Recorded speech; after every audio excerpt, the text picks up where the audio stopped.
बिस्मिल्लाहिर्रहमानिर्रहीम। सब देखने वाले एक मरतबा दरूद पाक पढ़ने अल्लाहुम्मा सल्ली अला सय्यिदिना मौलाना मोहम्मद व अला आलिहि व सहाबिहि बारिक वसल्लम वसल्लु अलैहि। अस्सलाम वालेकुम। एडवोकेट मोहम्मद आसिफ असलम और आप देख रहे हैं ला एजुकेशनल अकेडमी चैनल। हम यंग वुकला प्रैक्टिस कोर्स को मुतारिफ करवा चुके हैं और हमारा मेन मकसद यही है कि वो वकील के जो लाइसेंस पहले दिन लेकर अदालत में इंटर होते हैं, वो जब कदम कदम पर उनको ठोकर लगती है, कदम कदम पर उनको इंसल्ट होती है, उनको एक एक मरहले पर गाइडलाइन की ज़रूरत होती है जो उनको देने वाला कोई नहीं होता। हमने कोशिश की कि जितना एक नाकिस सा हमारे पास इल्म है उसके दायरा कार में रहते हुए आपको कम वक्त में इतना ज़्यादा ट्रेंड कर दें कि जो चीज़ें ये जिस मकाम पर आप 5 साल के या 6 साल के बाद पहुंचने वाले होंगे, इंशाअल्लाह आप चंद माह के अंदर या हद 1 साल में आप वो मकाम हासिल कर लेंगे कि जो आपने 5 से 10 साल के अरसे में हासिल करना था। आप देखते होंगे कि कुछ वकील इस किस्म के होते हैं कि जो इकट्ठे साथ दोस्त आते हैं, इकट्ठा लाइसेंस बना होता है, मगर कुछ ऐसे होते हैं कि जिनका चंद सालों में नाम इस हद तक मशहूर हो जाता है कि लोग उनको अच्छे तरीके से अच्छे लफ्ज़ों में टॉप क्लास वुकला की लिस्ट में उनको मानते हैं। और कुछ ऐसे होते हैं जिनको 20-20 साल लग जाते हैं और वो वही के वही होते हैं। तो हमने ये कोर्स मुतारिफ करवाया है यंग वुकला प्रैक्टिस के नाम से, जो कि एक यंग वकील को कि जो जैसे ही प्रैक्टिस स्टार्ट करता है उसके अदालत में पहले दिन से लेकर मुकदमा जीतने के तमाम मराहिल तक और एक कामयाब वकील बनने तक के तमाम तरह के स्टेप्स हम उनको इंशाल्लाह सिखाएंगे। और ये वीडियो सबसे ज़्यादा जो कीमती है ये जुडिशल इम्तहानात देने वालों के लिए है, क्योंकि आप जहन से निकाल दें कि कोई भी जुडिशल इम्तहान आप पास कर लें कि अगर आपको प्रैक्टिस ना आती हो, नामुमकिन है, बिल्कुल नामुमकिन है। अगर आपको प्रैक्टिस नहीं आती, आप किसी भी तरह का कम्पिटिटिव एग्ज़ाम, किसी भी तरह का जुडिशल एग्ज़ाम आप पास नहीं कर सकते। तो वक्त ज़ाय किए बिना आज हम अपने टॉपिक की तरफ चल रहे हैं। हमने दावा लिखना कैसे लिखा जाता है उसका इब्तदाई स्केच पढ़ा था, आज हम मुकम्मल दावा पढ़ रहे हैं। ये हमारा पहला दावा है जो हम देख रहे हैं। देखें, दावे से घबराएं ना, मगर दावे में मिस्टेक भी नहीं करनी। ये एक ऐसी चीज़ है कि जो खौफ और उम्मीद के दरमियान रहकर चलनी है, कि खौफ भी हो कि मुझसे कोई मिस्टेक ना हो जाए, क्योंकि सिविल केसेस वो चीज़ होते हैं कि इनमें से अगर आपने अपने दावे में, अपने डॉक्यूमेंट में कोई चीज़ नहीं लिखी तो इसकी दुरुस्तगी आपको बहुत महंगी पड़ जाएगी और बड़ी मुश्किल पड़ जाएगी। जबकि फौजदारी केस में अगर आपको कोई इस तरह का मिस्टेक हो जाती है, वहाँ पे सारा काम होता है बोलने का। सिविल केसेस में, दावाजात में सारा काम होता है रिटन। जो आपने यहाँ पे लिखा है उसी की बुनियाद पर आपके मुकदमे का फैसला होगा, उसका नसीब ठहर जाता है वो। तो इसलिए दावे को सोच समझ कर लिखना चाहिए। हम हर दावे में आपको कुछ ना कुछ ऐसी गाइडलाइन दिया करेंगे कि जिससे आपके दावे की मिस्टेक्स ख़त्म हों और आपको दावा लिखने में महारत हासिल हो जाए कि फिर आप जब वो दावा लिखें तो अगला वकील जो है वो उसको दावे को पढ़कर कहे वाकई किसी ने लिखा है। और इसी तरीके से जवाब दावा वो भी इंशाल्लाह आपको सिखाएंगे। और दावा हम उर्दू में भी और इंग्लिश में भी, दोनों ही जुबानों में आपको लिखना बताएंगे। आज हम पहला दावा पढ़ रहे हैं, दावा दिला पाने कर्जा बर बनाए प्रोनोट। कि प्रोनोट पर जो कर्जा लिया जाता है या प्रोनोट पर कोई रकम हासिल की जाती है, उसको वापस हासिल करने के लिए दावा किस तरह लिखा जाता है। मैं आपको एक बड़ी कीमती बात बता रहा हूं जो आपके बड़ी काम आएगी इंशाअल्लाह। दिला पाने का मतलब पता क्या होता है? दिला पाने का मतलब है मुझे वापस लेकर दो। अब जरूरी नहीं कि वो प्रोनोट हो, हर वो चीज जो आप वापस लेना चाहते हो उसको दिला पाने उर्दू में कहते हैं, मुझे दिला के दो। ठीक, अब यहां पर आप लिख सकते बिल्कुल यही वाला दावा, सिर्फ आपने कहानी चेंज करनी है, फैक्ट चेंज करने। दिला पाने, यहां पे कर्जा बर बनाए प्रोनोट आया, आप लिखेंगे दिला पाने 5 अदद भैंसें, दिला पाने 5 तोला सोना, दिला पाने 2 चावलों की बोरी, दिला पाने 1 अदद मोबाइल सेट, दिला पाने आप 1 अदद आप ये कह दें कंप्यूटर सेट। कोई भी चीज जो आप वापस हासिल करना चाहते हैं उसको दिला पाने के जरिए आपने दावा लिखना है। दावा इतना सिंपल होता है, अगर आप आज की टिप समझ लेना और हर दावे में आने वाले दावों में टिप समझते चले जाएं, आपके लिए ये फर उंगलियों पे आ जाएगा। और याद रखना, एक नए वकील को सबसे ज्यादा जो मुश्किल आती है वो दावा लिखने में आती है। मेन चीज ही दावा पर, केस आप स्टार्ट कहां से करेंगे? दावे से ही। तो हम वो ही देख रहे हैं। हर दावा, वो चाहे सिविल हो, फैमिली हो, जो भी दावा हो, उसमें ये चीज होती है कि सबसे पहले देखो, ये नहीं लिखना, ये तो मैंने आपको सिर्फ पढ़ाने के लिए ऊपर लिख दिया है, ये अपने दावे में नहीं लिखना। इसलिए मैंने इसको रेड कलर के साथ इसको जो है वो हाईलाइट किया है कि ये चीज दावे में नहीं लिखनी। ये तो मैंने आपको पढ़ाने की गर्ज से ये लिख दिया कि ऊपर हेडिंग दे दी है, ऐसा नहीं लिखना। पहली हेडिंग आपकी क्या आएगी? आपकी अदालत का नाम। जब भी दावा लिखें वो किस तरह लिखें? देखें, सबसे पहले सफेद सफा लें जो लीगल साइज हो, उसकी दोनों साइडें जो होती हैं उन पे से थोड़ा सा हाशिया लगा लें। ठीक, वो हाशिया लगा लें। अगर हाशिया नहीं लगा सकते तो उसकी जो किनारे हैं उनको मोड़ लें। वो हम किसी दिन आपको अगले लेक्चर में करके दिखा देंगे प्रैक्टिकली कि वो किस तरह मोड़े जाते हैं। स्टार्ट में हर दावे में आज आप अपने जहन में बिठा लें कि जब भी मैं कोई दावा लिखूंगा, मैंने स्टार्ट में कोर्ट का नाम लिखना होता है। बस जिस अदालत को मैं खिताब कर रहा हूं, आप सिविल जज को खिताब कर रहे हैं तो आप क्या कहेंगे? बा अदालत जनाब सिविल जज साहब, अपने शहर का नाम मुल्तान, खानपुर, रहीम यार खान। अगर आप फैमिली जज को कर रहे हैं, बा अदालत जनाब फैमिली जज साहब लाहौर, कराची, इस्लामाबाद, जो भी आप कर रहे हैं। आप रेंट कंट्रोलर को कर रहे हैं, बा अदालत जनाब रेंट कंट्रोलर रहीम यार खान।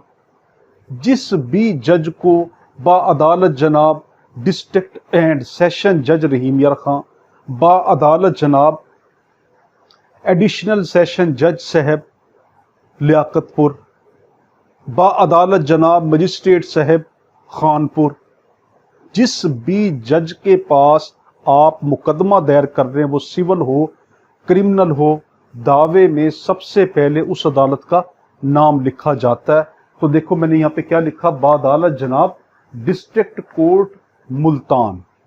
ठीक है, तो किस कोर्ट में कर रहा हूं मैं? मुल्तान में ये दावा दायर कर रहा हूं। दावा क्या है? दिला पाने कर्जा बर बनाए प्रोनोट। कि यानी मैंने क्या किया था, मेरा एक दोस्त था, दावा ये है, पहले इसकी कहानी सुन लें। जब भी दावा लिखें पहले अपने क्लाइंट से उसकी कहानी सुने, उसने किया क्या है, वो कहानी बस आपने लिख देनी है, तरतीब से लिखनी है। बस उसकी कहानी लिखने का नाम दावा होता है। बस इसमें ना तो कोई सेक्शन लिखनी पड़ती, ना इसके अंदर कोई कानूनी पेचीदगियां आपको बतानी पड़ती। आपको सिर्फ उसके fact, only and only fact लिखने पड़ते हैं। ये इतना इजी चीज है।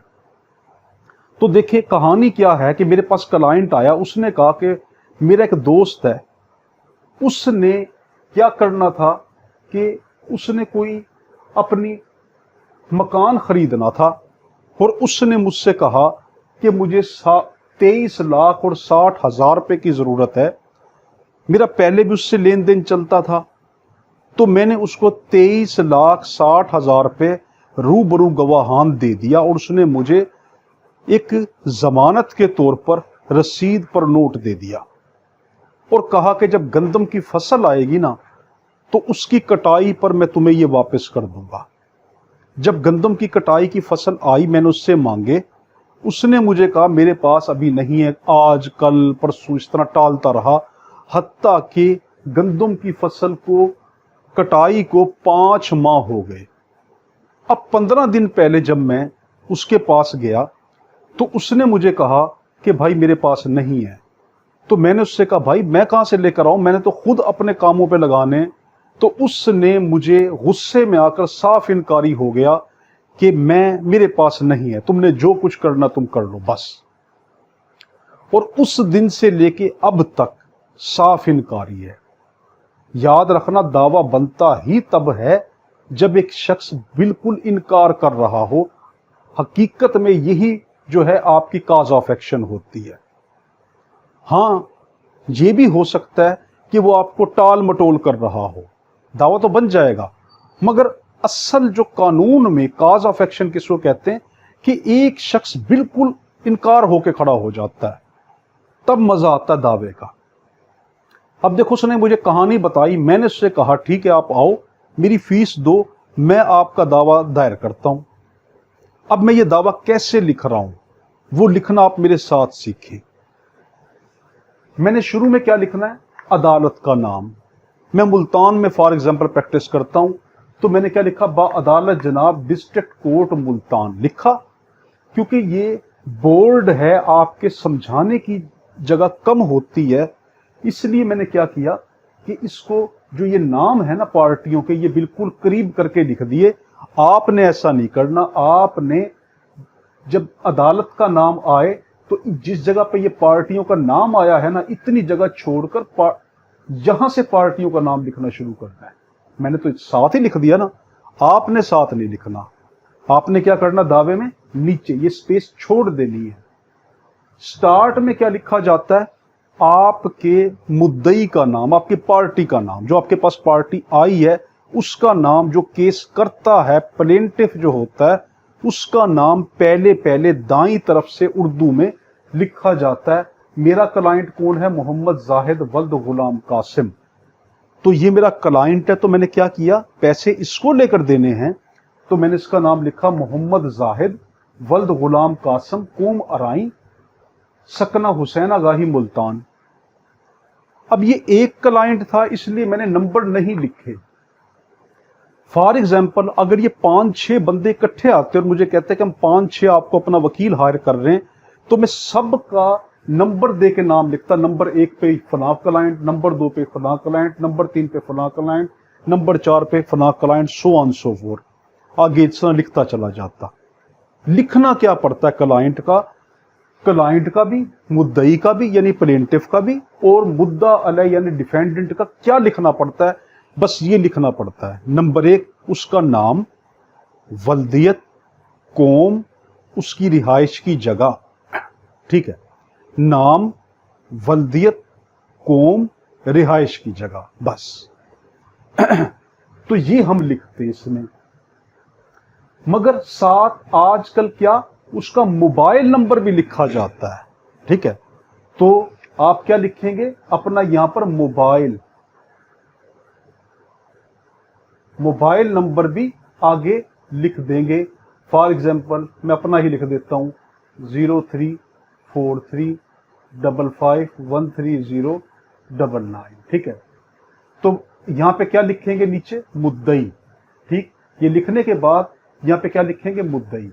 यहां पे हमने क्या लिखा, जो मुद्दा अलैह है, डिफेंडेंट है, उसका नाम लिखा इमरान अली वल्द साजिद महमूद, कौम अराई, सकना पीरा गैब मुल्तान, ठीक। इसका यहाँ पे मोबाइल नंबर लिखा, ठीक। तो जिस तरह यहां मैंने मोबाइल नंबर लिखा, तो इधर इसका मोबाइल लिखा और आगे लिखा यहां पर मुद्दा अलैह।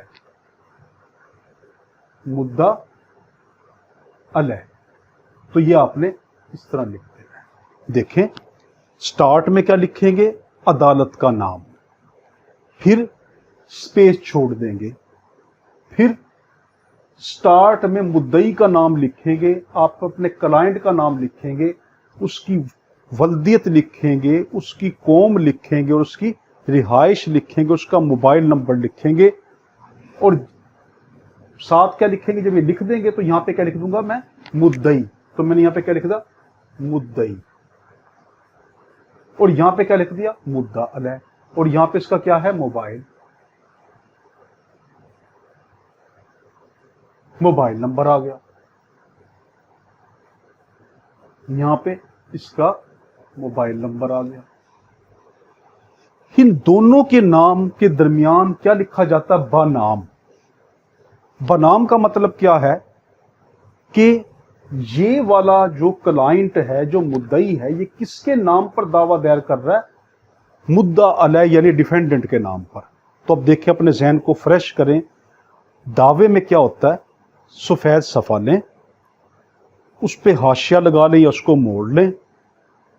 سب سے پہلے جس عدالت کو مخاطب کرنا چاہتے ہیں اس کا نام آئے گا۔ میں کس عدالت میں کر رہا ہوں؟ با عدالت جناب ڈسٹرکٹ کورٹ ملتان۔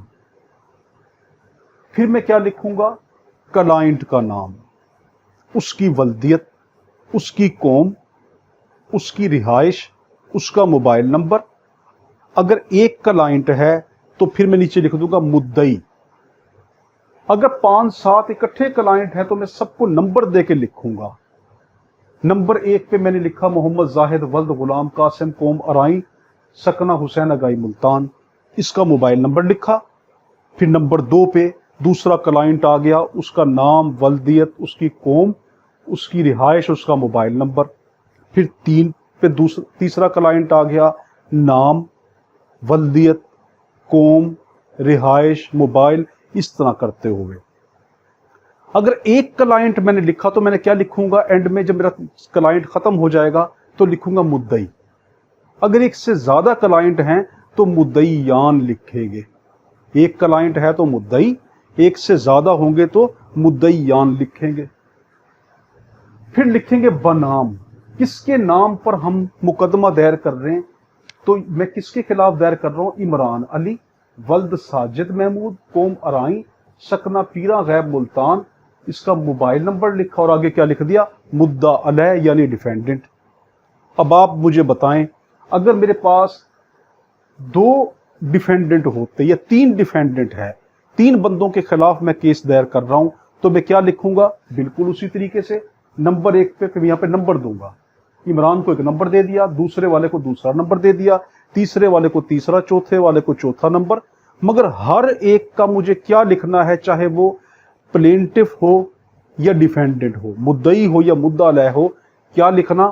نام، ولدیت، قوم، رہائش، موبائل نمبر، بس ٹھیک ہے۔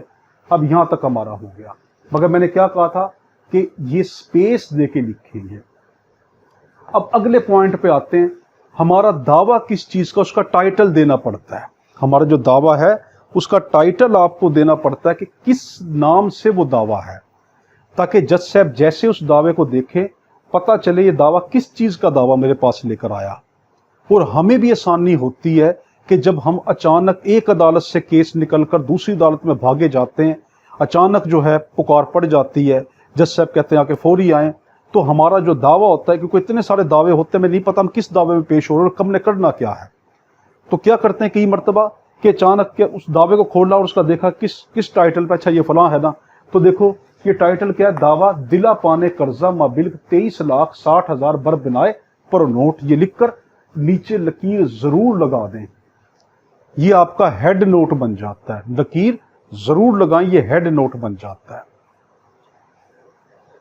اب جو کہانی مجھے اس نے بتائی تھی میں نے ساری کی ساری وہ بیان کرنی ہے۔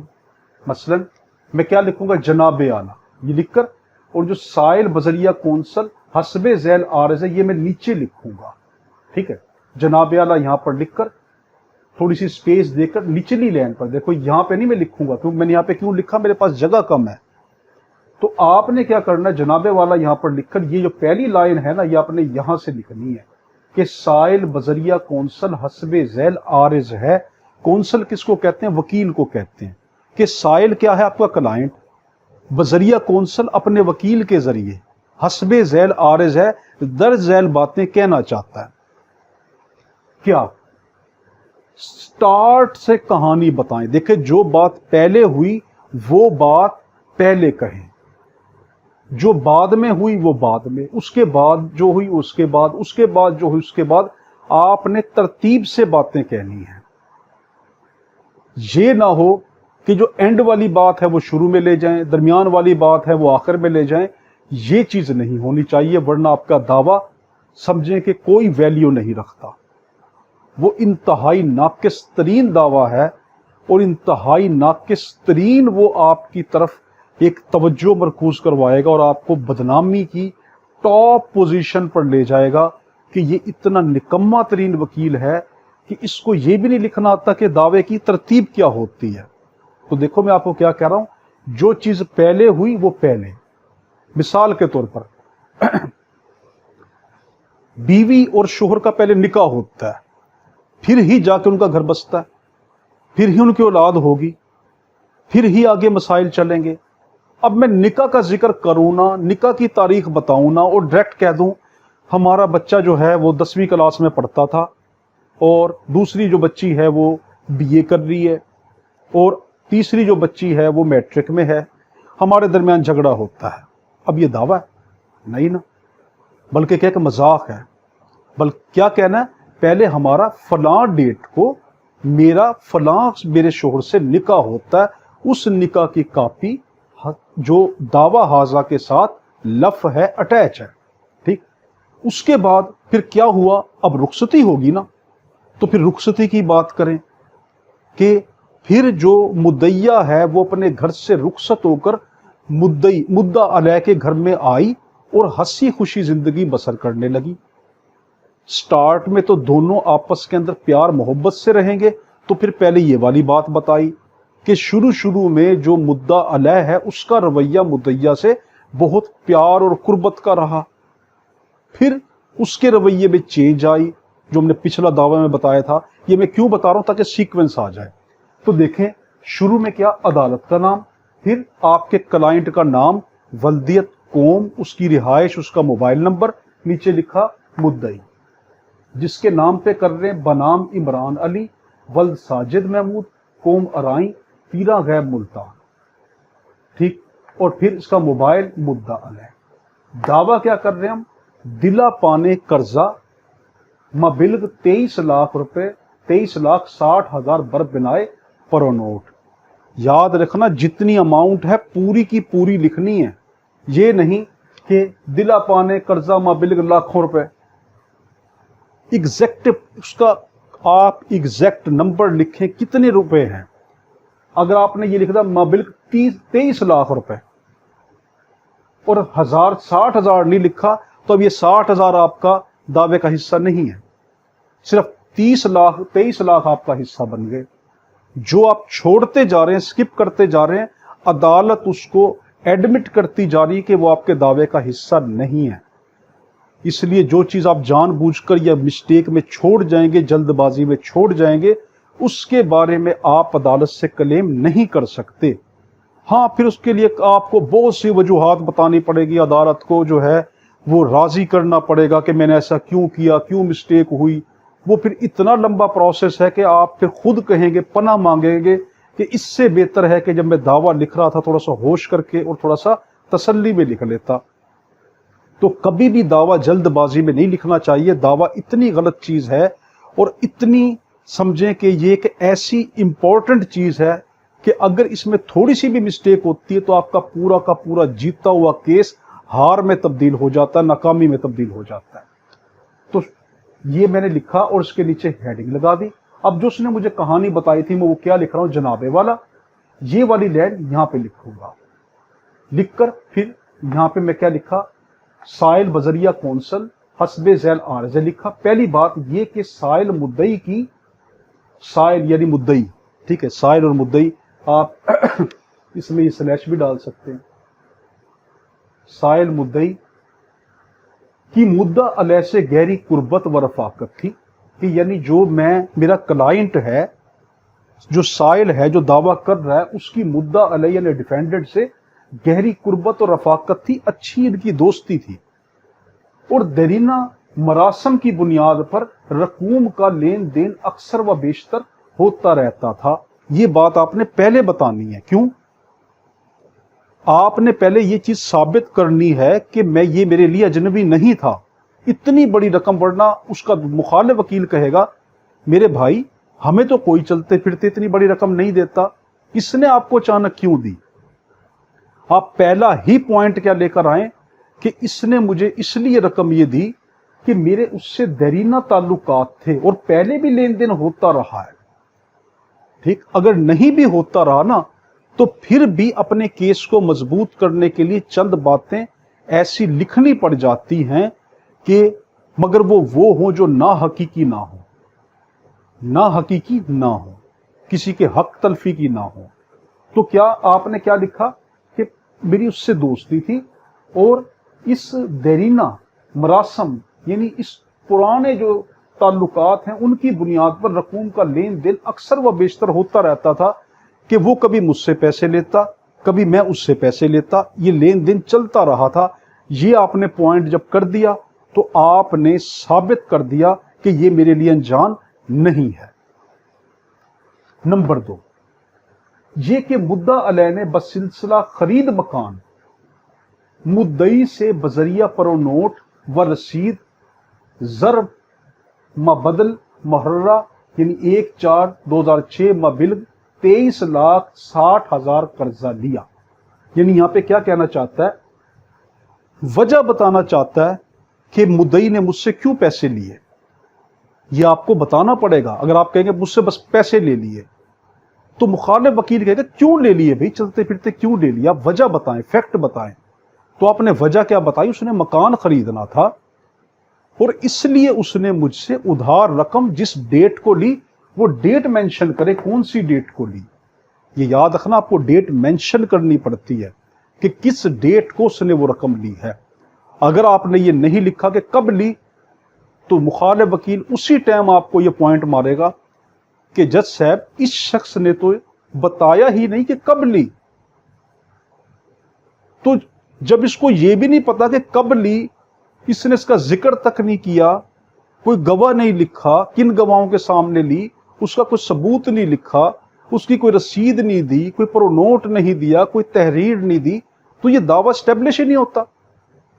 تو دعویٰ اسٹیبلش کرنے کے لیے بڑے پاپڑ بیلنے پڑتے ہیں۔ تو آپ نے کیا کرنا ہے کہ کیا لکھا کہ اس کو کس وجہ سے تھا، وجہ پہلے لکھی، مکان کی خرید کرنی تھی آپ کے ڈیفینڈنٹ نے، مدعا علیہ نے، تو اس نے بذریعہ پرو نوٹ کہ میرے پاس جو پرو نوٹ ہے نا، اس نے وہ پرو نوٹ و رسید مجھے دی ضرب ما بدل کہ میں اس رقم کے بدلے جو ہے یہ آپ کو پرو نوٹ اور رسید دے رہا ہوں۔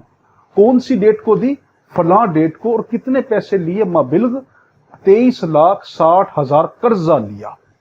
اب یہ مینشن کرنا پڑتا ہے اس نے بطور قرضہ لیا تھا یا مدد لی ہے۔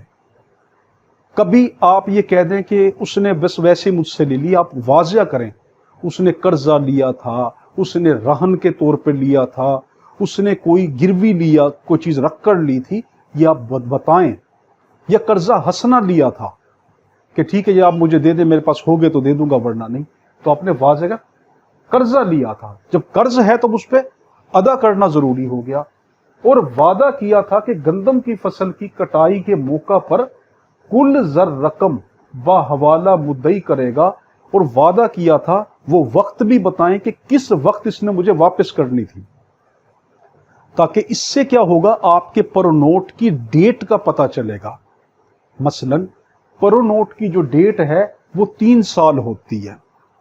ایک بندے نے آپ کو پرو نوٹ لکھ دیا اور 3 سال گزر گئے، آپ نے کوئی ایکشن نہیں لیا، 6 سال گزر گئے، اب آپ جا کے کیا کہتے ہیں، اب میں دعویٰ دائر کرتا ہوں، تو عدالت کیا کہے گی، یہ ٹائم بارڈ ہے، یہ زائد المیعاد دعویٰ ہے، اس کی ڈیٹ گزر چکی، آپ یہ نہیں کر سکتے۔ تو اس لیے آپ نے کیا ڈیٹ کیا بتائی، یہ والی ڈیٹ ہے۔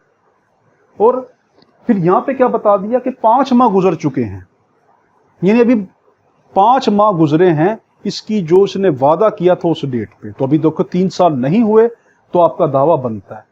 تو کیا اس نے کیا کہا کہ گندم کی فصل کی کٹائی کے موقع پر رقم واپس کرے گا۔ اگلا پوائنٹ تیسرا، لہذا روبرو گواہان، یہاں آپ نے اسٹیبلش کیا کرنا ہوتا ہے، کن گواہوں کے سامنے اس نے دیا تھا۔ بغیر گواہوں کے کیس بہت کمزور ہوتا ہے، بول تو ہوتا ہی نہیں۔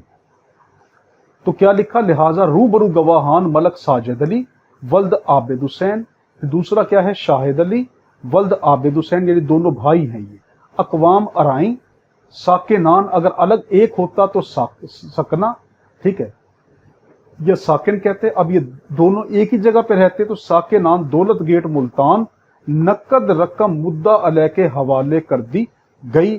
تو یہاں پہ کیا کہا، یہ میرے گواہ بھی ہیں، ان گواہوں کے سامنے میں نے رقم واپس کی۔ अब आया चौथा पॉइंट,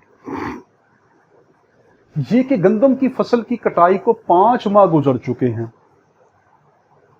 यानी गंदम की फसल को कितने 5 माह गुजर चुके हैं। इसने कहा था मैं गंदम की फसल की कटाई पर दूंगा, उस डेट को गुजरे हुए उस वादे के अलावा 5 माह मजीद गुजर चुके हैं। मेरे सब्र का इम्तहान तो देखो कि मैं 5 माह अपनी इतनी बड़ी रकम इसके पास छोड़कर बैठा हूं, और ये क्या करता है, मगर मुद्दा अलैह हमेशा लैतो लाल से काम लेता रहा, एक के बाद एक बहाना बनाता रहा, अच्छा आज दूंगा, कल दूंगा, परसों दूंगा, ये मुझे टालता रहा, और 5 माह हो गए मुझे टालते टालते। अब उस रकम की मुझे जरूरत है। अब क्या 5वां, ये कि 15 रोज कबल या महीने कबल, जो भी आप डेट लिख दें, ये डेट हो कि हाँ इस डेट से वो साफ इनकारी है, ये काज ऑफ एक्शन होता है। बस इसको देखना, ये आपके दावे की असल बुनियाद है, ये काज ऑफ एक्शन है, ये बिनाए दावा है जिसकी वजह से दावा करने की बुनियाद बनी। अगर वो लैतो लाल से काम ले रहा है तो आप कह सकते हैं कि अच्छा यार मैं कल दे दूंगा, परसों। यहां साफ इनकारी होता है। 5वां पॉइंट जो आपके दावे को स्टैब्लिश करता है, जो दावे को कानून की नजर में वाकई ही झगड़े की बुनियाद करार देता है, वो आपका काज ऑफ एक्शन होता है, वो आपका बिनाए दावा होता है। उसने क्या कहा, यह कि 15 रोज कबल रकम की वापसी के मुतालबे पर मुद्दा अलैह साफ इनकारी हो गया, जो कि बिनाए दावा का सबब बना कि 15 दिन पहले मैं उसके पास जब गया हूं तो उस वक्त से वो इनकारी हो गया। आगे ये मजीद लिख सकते हैं, और अब तक योम दर योम वो इनकारी ही है, ये भी लिख दें। अच्छी बात है कि अब तक वो रोजाना इस चीज पे इनकारी है, वो अड़ा हुआ है कि मैंने तुझे देने ही नहीं है, जो मेरा बिगाड़ना है आप बिगाड़ लो, ये थाना खड़ा, ये अदालत रही, जो करना है कर लो, साफ इनकारी हो गया। तो इसने क्या किया, बिनाए दावा पैदा कर दी, काज ऑफ एक्शन कर दी। छठी चीज, आपने रकम की जब ये बात कर दी जाए ना सारी की सारी, जब आपकी कहानी मुकम्मल हो जाए, तब आपने उसकी कोर्ट फीस बतानी होती है। देखें, जब सारी कहानी बयान होगी, देखो यहां तक बयान हो गई ना, काज ऑफ एक्शन के बाद आपने क्या करना होता है कि आप अपने दावे की रकम बताएं कि कोर्ट फीस उस पर लगती है या नहीं, क्योंकि 25,000 के बाद कोर्ट फीस होती है, ये तो 23,60,000 है, और 2 लाख के बाद कोर्ट फीस मैच्योर हो जाती है। वो कितनी, हम कोर्ट फीस के लेक्चर में जाके पढ़ेंगे, तो वो 15,000 मैच्योर हो जाती है। तो क्या ये कि कोर्ट फीस बाबत रकम 23,60,000 जो कि 15,000 बनती है, अदा कर दी गई है, कि जो मेरी कोर्ट फीस थी मैं वो अदा कर चुका हूं, मैं सच्चा हूं तो कोर्ट फीस भर रहा हूं, वरना मुझे क्या जरूरत थी कि 15,000 ये भरूं, हजारों फीस वकीलों की भरूं, अपना घर दफ्तर अपना आराम छोड़कर अदालत में आऊं और अपने आप को परेशान और जलील करूं। तो ये कोर्ट फीस ने क्या किया, एक तो अदालत का ये देखा कि इसका दायरा समात भी बनता है या नहीं बनता, नंबर 2 ये किसने अदा की है या नहीं की, सच्चा है तो अदा की है। तो कहानी खत्म होने के बाद क्या, कोर्ट फीस अदा करनी है। 7वां, ये कि फरीकैन मुकदमा जनाब आला की अदालत के समाती दायरे अख्तियार में आते हैं। ये वो चीज होती है, दोनों कानूनी पॉइंट होते हैं, वो आपके प्राइवेट पॉइंट हैं, वो आपकी कहानी स्टेब्लिश कर रहे हैं। ये 2 पॉइंट कानूनी होते हैं, इसलिए जवाब दावे के अंदर भी आप इन दोनों को क्या कहेंगे कि हां ये कानूनी है। तो ये कि फरीकैन मुकदमा यानी हम दोनों पार्टियां जनाब आला की अदालत के समायती दायरा अख्तियार में आते हैं कि आपके इलाके की अदालत हमें लगती है, आपको जुरिस्डिक्शन है, लिहाजा जनाब आला को अख्तियार समात बाबत मुकदमा हासिल है। इस मुकदमे के बारे में आपको अख्तियार समात, उसकी जुरिस्डिक्शन आपको हासिल है। जब ये कर दी तो आगे क्या, बा हालात बाला, यानी जो मैंने हालात ऊपर बताए हैं, इस्तदा है, ये प्रेयर सेक्शन होता है कि आप क्या चाहते हैं। अब अदालत कहेगी भाई कहानी बता बता, तूने इतनी देर लगा दी है, बता तू चाहता क्या है। अब ये आपकी चाहना है, अगर ये आपने ना लिखी अदालत कोई एक्शन नहीं लेगी। जो लिखोगे वही वाला एक्शन होगा। तो क्या जो आप चाहते हैं, यहां पर मैंने सिर्फ अपनी रकम चाहिए तो मैंने वो ही लिख दी। अगर आप ये चाहते इस पे कॉस्ट लगाई जाए तो आप उस पे लिखे, इसको कॉस्ट भी लगाई जाए। किसने मेरा क्यों खर्चा करवाया, मेरे वकील का खर्चा दे, जो मेरा बनता है मुकदमे पे खर्चा वो भी दे। तो मैंने नहीं मांगा, मेरे क्लाइंट ने कहा मुझे जरूरत नहीं, मेरी सिर्फ रकम मुझे दिलवा दो, तो मैंने नहीं लिखा। उसके अलावा एक्स्ट्रा कोई रिलीफ जो अदालत देना चाहे ये जरूर लिख देना चाहिए कि इसके अलावा कोई और रिलीफ जो अदालत बेहतर समझे वो भी मुझे दे दिया जाए। तो यहाँ पे क्या बाहलाते बाला इस्तदा है कि मज़कूर रकम, यानी जो रकम मज़कूर, जो इसका मैंने ऊपर जिक्र किया है, रकम बाबत मुकदमा डिग्री, वो जो रकम है बाबत के बारे में मुकदमा डिग्री, जो मुकदमा डिग्री किया जाएगा बाहक मुद्दई, मुद्दई के यानी मेरे हक में किया जाए, वह बरखिलाफ मुद्दा अलैह, और मुद्दा अलैह के डिफेंडेंट के खिलाफ सादर फरमाया जाए। करीने इंसाफ होगा तब जाके इंसाफ बनेगा। अब फिर क्या, यहां पर तस्दीक, ये कानूनी पॉइंट है। कोर्ट फीस, उसकी जुरिस्डिक्शन और तस्दीक कानूनी पॉइंट है। तस्दीक आज बा मकाम मुल्तान, तस्दीक में क्या होता है, सबसे पहले आपको मकाम लिखना है कि किस जगह पे ये आपने बैठ के मुकदमा करवाया है, आपका मकाम कौन सा है। तो आज बा मकाम मुल्तान, फिर तारीख लिखनी पड़ती है 9/12/2006 को। इस अमर की तस्दीक की जाती है कि मरातब बाला फिकरात, मरातब बाला जो ऊपर मुरतब कर दिए गए, लिख दिए गए बाला ऊपर, फिकरात मेरे इल्म व यकीन की हद तक सही व दुरुस्त हैं। ये आ गई आपका मुद्दाई। अब ये अर्जे आ गया और नीचे का लिखा साइल बजरिया कौंसल, अपने वकील का नाम, जिसका मैं वकील हूं तो उसने मेरा नाम लिख दिया। यहां पर फिर आपके वकील के दस्तखत हो जाएंगे, यहां पर आपके मुद्दई का अंगूठा लगेगा और आपके मुद्दई के दस्तखत होंगे। तो देखें दावा क्या होता है, जो आप अदालत से रिलीफ लेते हो। अब अपने जहन को बिल्कुल क्लीन कर दें, मैं सिंपल अंदाज में आपको बता रहा हूं जो अभी तक पढ़ा। सबसे पहले सफेद सफा लें, उसकी दोनों साइडें मोड़ दें या हाशा लगा दें। सबसे पहले अदालत का नाम, फिर दाईं साइड पे मुद्दई का नाम, वल्दियत, कौम, रिहाइश, मोबाइल नंबर, ये आ गया। अगर एक है तो नंबर डालने की जरूरत नहीं, अगर एक से ज्यादा है तो फिर 1 2 3 4 जितने मुद्दई हैं उन सब का आप नंबर देंगे और सब के बारे में क्या लिखेंगे, हर एक का नाम, वल्दियत, कौम, रिहाइश, मोबाइल नंबर। जब वो खत्म हो गए तो क्या लिखेंगे, मुद्दईयान ब्रैकेट में, कि काफी सारे मुद्दई हैं। अगर एक था तो उसमें ना आपने नंबर देना, ना आपने उसकी और ना मुद्दईयान का लफ्ज लिखना, बल्कि क्या लिखना, मुद्दई। अगर औरत है तो मुद्दईया, ठीक। फिर इन दोनों के दरमियान का लिखेंगे बनाम। तो देखें जब अदालत का नाम लिखते हैं ना, और ये जो लिखते हैं ये स्पेस छोड़नी पड़ती है, स्पेस जरूर छोड़नी है।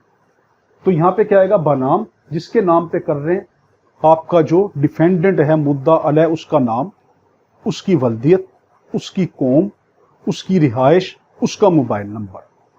अगर वो एक है तो नंबर देने की जरूरत नहीं, फिर क्या लिख देंगे, मुद्दा अलैह। अगर औरत है तो मुद्दा अलैहा, ठीक है। मुद्दई आदमी है तो मुद्दई, औरत है तो मुद्दईया। अगर यहां पर मुद्दा अलैह आदमी है तो मुद्दा अलैह, अगर औरत है तो मुद्दा अलैहा, ये लिख दिया। अगर एक से ज्यादा है तो बिल्कुल उस तरह जो हमने यहां पे देखा था, सब एक का नंबर देंगे, सबके नाम, वल्दियत, कौम, रिहाइश, मोबाइल नंबर लिखकर। अगर बहुत ज्यादा हैं तो मुद्दा अलैहिम, ठीक है। काफी सारे तो मुद्दा अलैहिम। अब थोड़ा सा स्पेस नीचे देके लिखेंगे दावा, साथ नहीं लिखना बल्कि निचली लाइन पे लिखना, ऊपर दावा लिखना है, नीचे लाइन पे लिखेंगे जो आपका दावे का टाइटल है। तो आपने टाइटल लिख दिया। उसके बाद फिर क्या लिखा, आपने जनाबे वाला और साइल बजरिया कौंसल हस्बे झैल आरिज है। अब ये जो कहानी बनती गई वो आप एक एक करके उसको तरतीब वार बताते जाओ। جو چیز آپ چھوڑ گئے، بھول گئے، اس کو سمجھ لیں کہ یہ میرے خلاف استعمال ہو گئی، اب میں مقدمے میں اس کے بارے میں کوئی ریلیف حاصل نہیں کر سکتا، مجھے عدالت میں اتنے پاپڑ بیلنے پڑیں گے کہ مجھے جج صاحب کو سمجھاتے سمجھاتے میں تنگ آ جاؤں گا، اور پھر جا کر کبھی اگر عدالت کی ثواب دید ہوئی تو، عدالت کو لگا تو کہ واقعی سفیشینٹ کاز ہے، تو میں اس کے مقدمے میں اس کی چینج کا امینڈمنٹ کی اجازت دے دوں۔ تو اس لیے کبھی بھی مقدمہ، میں آپ کو مشورہ دے رہا ہوں، کبھی بھی مقدمہ عدالت میں بیٹھ کے نہیں لکھنا۔ کلائنٹ آئے، اس سے کہ بھائی کوئی بھاگے نہیں جا رہے یہاں سے، آپ کا ہی فائدہ ہے، مجھے گھر بیٹھ کے سکون سے اپنے آفس میں لکھنے دو۔ ابھی جلد بازی میں نے آپ کا مقدمہ لکھ لیا، آپ کے خلاف چلا جائے گا، یہ قانونی معاملات آپ اس کو نہیں سمجھتے۔ اگر یہ میں کوئی چیز بھول گیا تو پھر اس چیز کے متعلق آپ کا دعویٰ کمزور پڑ جائے گا، پھر مجھے نہ کہنا۔ ہاں کبھی ایسا بھی ہوتا ہے کہ ارجنٹ کوئی آپ کو درخواست دینی پڑ جاتی ہے، وہ الگ چیز ہے، وہ تو پھر ایسا ایسا پریکٹس سے آ ہی جاتی ہے، مگر کوشش کرے دعویٰ گھر بیٹھ کے لکھیں، وہ چاہے سیول ہو، فیملی، کچھ بھی ہو۔ ساری کہانی لکھ دی، کہانی جب ختم ہوئی، کہانی جب ختم کرنے سے پہلے آپ نے کیا کرنا ہے؟ کاز آف ایکشن بتانا۔ کاز آف ایکشن آپ نے نہیں بتایا کہ وہ انکاری ہو گیا، یعنی ہر جگہ پر کاز آف ایکشن کیا ہوتا ہے؟ وہ انکاری ہو گیا، وہ مان ہی نہیں رہا، یہ کاز آف ایکشن ہے۔ یہی آپ کے دعوے کو اسٹیبلش کرتا ہے، یہی قائم کرتا ہے۔ اگر یہ نہیں، آپ کا دعویٰ ہی نہیں۔ جب کہانی ختم ہو گئی تو آپ نے کیا کرنا ہے؟ انکاری ہونے کا لکھنا ہے، کتنے دن پہلے، 10 دن پہلے، 15 دن پہلے، ہفتہ پہلے، اور پھر کیا لکھنا ہے کہ ابھی تک انکار ہی کرتا چلا جا رہا ہے، اپنے اس موقف پر ڈٹا ہوا ہے، وہ کہتا ہے میں نے دینے ہی نہیں، جو بگاڑنا بگاڑ لیں۔ پھر جب یہ بات آپ کی ختم ہو گئی، آپ کی کہانی نے انجام پا لیا، اب آپ نے کورٹ فیس بتانی ہے کہ اگر مقدمہ 25,000 سے کم ہے تو کورٹ فیس نہیں لگے گی، 25,000 سے زیادہ جتنی کورٹ فیس ہوگی وہ آپ بتائیں گے، 2 لاکھ یا 2 لاکھ سے جتنی بھی کروڑوں روپے بھی اگر ہو تو صرف 15,000 روپے کورٹ فیس لگتی ہے، تو وہ ادا کر دی گئی۔ 7واں کہ آپ نے عدالت کی جورسڈکشن بتانی ہوتی ہے اس کورٹ فیس کے بعد کہ یہ مقدمہ آپ کے دائرہ اختیار میں آتا ہے۔ پھر استدعا، آپ چاہتے کیا ہیں، تو جو آپ چاہتے ہیں وہ یہاں لکھ دیا۔ پھر تصدیق، آپ نے تصدیق میں کیا ہوتا ہے؟ وہ مقام جہاں پہ آپ بیٹھیں، وہ آپ کی تاریخ، اور پھر آپ نے اس امر کی تصدیق کی کہ جو میں نے اوپر لکھا میرے علم و یقین کی حد تک صحیح و درست ہے۔ یہ کہنے کی ضرورت نہیں ہوتی کہ فقرہ نمبر 1 تا 10 جو ہیں یہ میرے علم و یقین کے حساب سے فلاں ہیں، اور فقرہ نمبر وہاں سے وہاں تک یہ ہیں۔ آج کل بس کیا ہوتا ہے سمپل کہ جو میں نے اوپر مرتب بالا کیا ہے وہ سب کے سب جو ہے وہ میرے علم و یقین کی حد تک درست ہیں۔ عرض لکھا، یہاں پہ آپ کے مدعی آ گیا، اس کے سگنیچر لے لیے، یہاں پہ آپ کا سائل آ گیا، بذریعہ کونسل آپ کا نام آ گیا وکیل کا، اور یہ آ گیا۔ تو یہاں تک کا ہمارا تھا۔